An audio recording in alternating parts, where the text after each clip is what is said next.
স্টলটা সামনে থেকে সরে যান, গার্জেনরা একটু সরে যান, সামনেগুলো ফাঁকা করে দিন।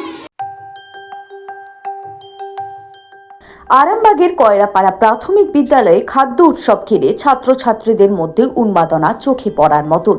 আরামবাগ ব্লকের কয়রাপাড়া প্রাথমিক বিদ্যালয়ে বৃহস্পতিবার অনুষ্ঠিত হলো এক বর্ণাঢ্য খাদ্য উৎসব। বিদ্যালয়ের প্রাঙ্গণ জুড়ে ছিল উৎসবের আমেজ। ছাত্রছাত্রী, শিক্ষক শিক্ষিকা ও অভিভাবকদের স্বতঃস্ফূর্ত অংশগ্রহণে এই খাদ্য উৎসব হয়ে ওঠে এক আনন্দঘন শিক্ষামূলক আয়োজন।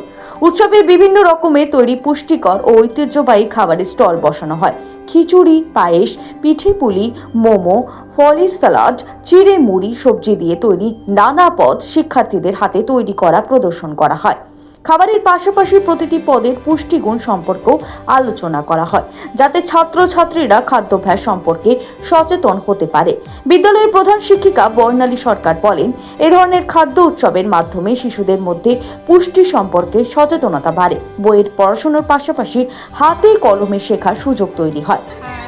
2026 সালে এই খাদ্য মেলাটা আমরা প্রথমবার করতে পারলাম।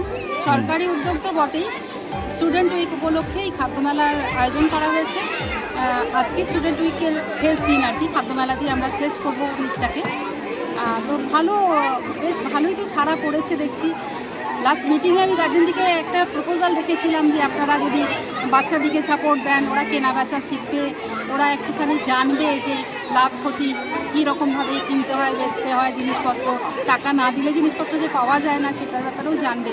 এটা আমি ওনাদেরকে বলেছিলাম। ওনারা খুব ভালোভাবে সেই ব্যাপারটাকে নিয়েছেন এবং সকলে আগ্রহ সহকারে এগিয়ে এসেছেন এবং মেলাটাকে মোটামুটি সাফল্যমণ্ডিত করে তুলেছেন, এটা বলতে পারি। আমি খাদ্য মেলায় মোমো করছি, আমি সকাল থেকে মোমো বিক্রি করছি, এখন আমার মোমো সব সারা হয়ে গেছে। ভালো লাগছে, খেয়েছি, ভেজিটেবল খেয়েছি আর সিঙ্গারা খেয়েছি আর এখানে বিক্রি করতে এখন ব্যস্ত হচ্ছি। ভালোই লাগছে, আনন্দ হচ্ছে। বাড়িতে তৈরি স্বাস্থ্যকর খাবারের গুরুত্ব তারা সহজেই বুঝতে পারে। মার্কেটে কেনা বেচা কিভাবে হয় তা বুঝতে পারবে এই খাদ্য উৎসবের মাধ্যমে। আরামবাগ থেকে Maheshwar Chakraborty, street voice digital.